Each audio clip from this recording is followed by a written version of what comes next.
HTC has a new Cosmos VR headset. How does this one stack up to its competitors?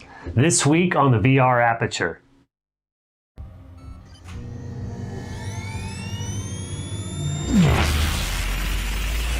I am Destroy Troy and I'll be your host of the Aperture. Let's get right to this week's story.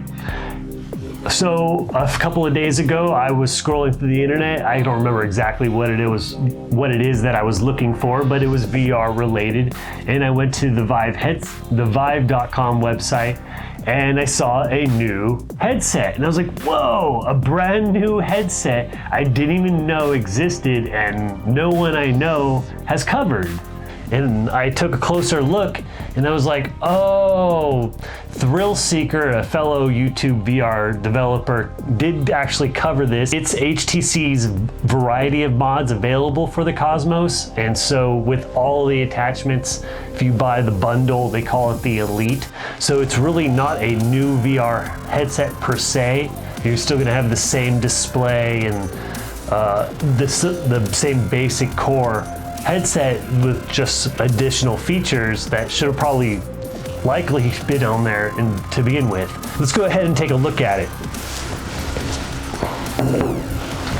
So right here is they have it advertised with Alex because they're bundling the game with it as, you know, part of the total package, which it came free if you were a Valve Index owner, so I'm not giving it a lot of points for that.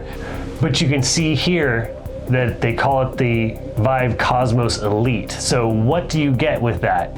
The price is $899, so it's definitely in the bracket with the higher VR genre of headsets, you know, the Valve Index. So this better have a lot to offer for that $899. If you remember last year in June, or previous to June, prior to the release, the Index was taking a lot of slack for its price at $999. I mentioned a lot about that kind of being a bit of an inflation because you could get away with just $499 on the Visor if you wanted to upgrade to the Index and you were a previous Vive consumer. So let's go ahead and see what we get for that $899. It better be a lot considering it's now a year newer than the Index, and that offered quite a lot of advancements from anything previous to it. So let's go ahead and scroll down. And we see, first off, yes, external tracking, but if you look closely, these are the 1.0 Lighthouse base stations, not even the next generation. They don't really have the rights to those because those are a Valve product and they broke up, that relationship ended in between those two generations, so all I can really offer is those 1.0s, but that's beside the point. The point is it's the older generation tracking stations. Now I don't have any complaint against them, but those are about 5, 6, 7 years old and comes with the old paddle wand controllers, which there's, you know, not a lot you can say about those. They're very simple controllers, quite bulky. In fact, I've smacked them against my television and wall and table and kitty cat many times. They stick out bright. So not a lot to say good about those, and that is what you're getting right there for $899. It's external tracking headset with the 1.0 Lighthouses and the old 5, 6, 7-year-old, you know, first commercially widely sold virtual reality controllers. That's what you get in 2020 for $899 from HTC. And so we continue to scroll down and we see the base unit is $549, and then the external tracking faceplate is $199. So right off the gate, it's $750 for just the external tracking visor. Now, I don't know how much you were paying attention last year, but the Index, Valve Index, got a lot of slack about its price at $999, which is kind of a conflation because was a bundle that also included Lighthouse 2.0 Lighthouse sensors and the latest and greatest of controllers, the Knuckles or index controllers with independent finger tracking, 5-finger independent finger tracking. And so you were getting a lot, and still they were taking a lot of criticism for $999. You didn't have to get those controllers. If you were upgrading from, let's say, obviously from the Vive, you already had the Lighthouse and you only had to buy the Visor, it was $499 out the door. So here, for basically an identical piece of equipment, an external tracking headset, it's $748. So, and I haven't seen any articles, whoa, the new rising prices of virtual reality with this Cosmos Elite. Really haven't seen much of anything about this. So, to their defense of, I guess, journalists everywhere. Let's go ahead and look further. What else we get? Oh, wireless capability. Now that is a big selling point. If it was a Valve index level visor with wireless, now we're talking something. Now we're talking, you're getting something for your money at this point, in year 2020. But if you look closely right here, sold separately. So it's only wireless capable. It's not a wireless visor. That's another attachment not included in this $999 bundle.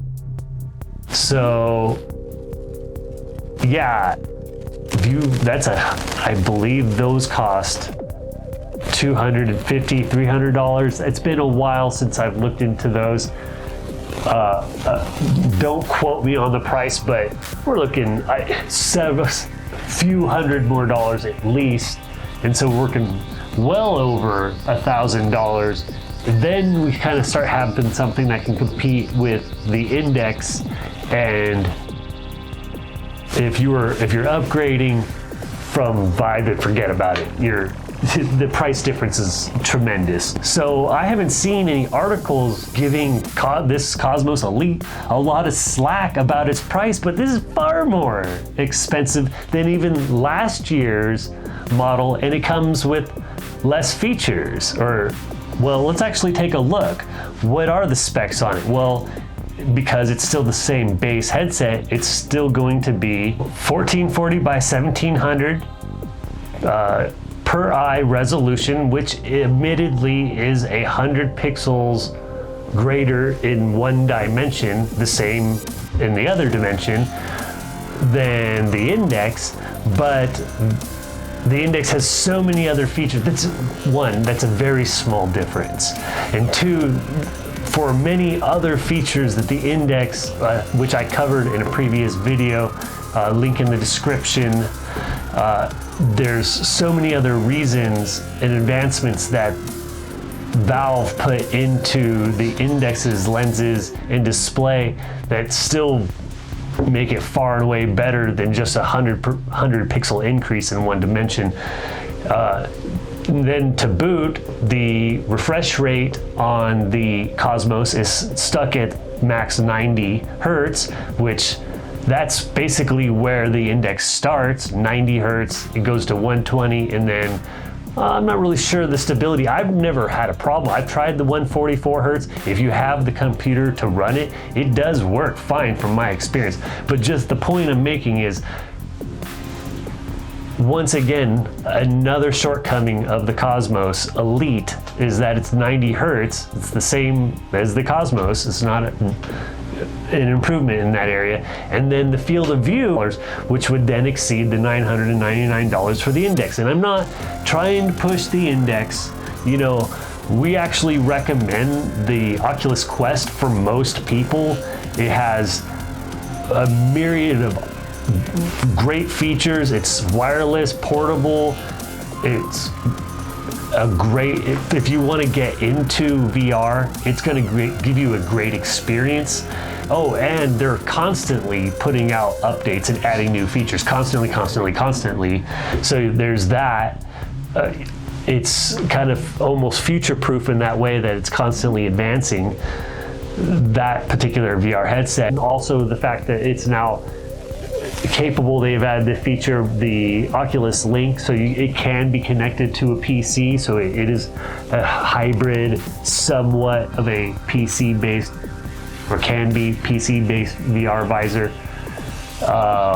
But if you want to get into high-end, you're really certain that you want to go to the high-end wired PC-based virtual reality setup, we recommend, but you're not sure how you haven't had any experience with virtual reality, you're not sure how you're going to do with it in long term, and maybe you've had even an experience at a mall or whatever with virtual reality for 22 minutes or 20 minutes, however long they give you, and you did okay, but you're not sure, like, any time beyond that, if you're gonna motion sickness or you're just not gonna be that into it, then we recommend you get the Vive package, the original Vive. Now the Visor isn't anything special, right? It's still good, you know, for if you haven't experienced a lot of VR or any VR, it's still going to blow your mind. Check out Google Maps,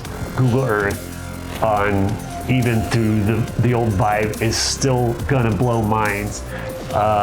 But it comes packaged with those old ones, with the Cosmos and the 1.0 base stations. So though the wands and the lighthouses together, if you were just to buy those, I think you're looking at like $400 or something, but the visor is basically thrown in almost for free with it.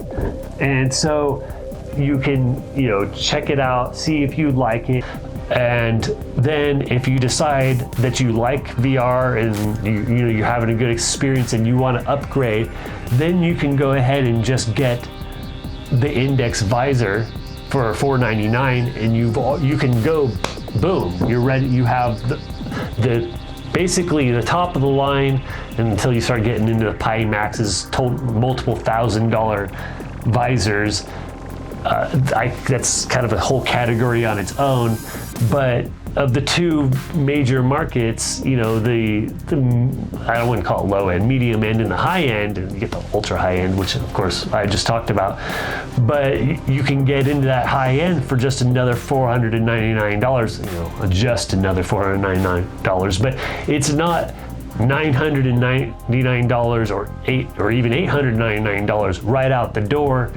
You can start with the $499 or maybe even a little less, and then if you like it, add the $499 to get the Index visor, which you're gonna love, I promise you. And if you, I never bothered going to the 2.0 lighthouses. The 1.0 lighthouses track really well. Sometimes if I set up and there's a lot of glass surfaces or mirrors, sometimes I'll have trouble with tracking, but minus that, the tracking is quite good. I mean, I don't really see a need to spend another $300, $250 or so to go to the 2.0 base stations, but that option is available to you if you want to go, you know, run with it and get the top. And down the line, even if you wanted to go with the Pimax is going to be compatible with those controllers, and I believe those base stations as well. They use the same Steam VR platform to run. So we give this one the thumbs down. Stay away from this one. There's actually a few new visors that are in the works. HP's working with, I think, Valve once again. Valve is partnering up, which is weird, and especially with HP, I thought that was strange. And then, you know, Oculus is always working tirelessly. They think that they're going to be the bee's knees in the future. They're going to be the Taco Bell from Demolition Man as far as virtual reality goes. Sorry, old reference, giving away my age. But thanks again for checking us out here on the VR Aperture. If you want some more VR Aperture, you can check out our Instagram page right here. And you can also check out our sister site, Aperture Computers, on Instagram. You can see here where we detailed one of our builds. Have a whole 5-page listing here showing and detailing all the bonuses and cool things a part of it. And if you want, you can even check out our storefront. You can see it starting up here. This is our completed Half-Life Alyx inspired build. So once again, thank you for checking out the VR Aperture and have a great rest of your week.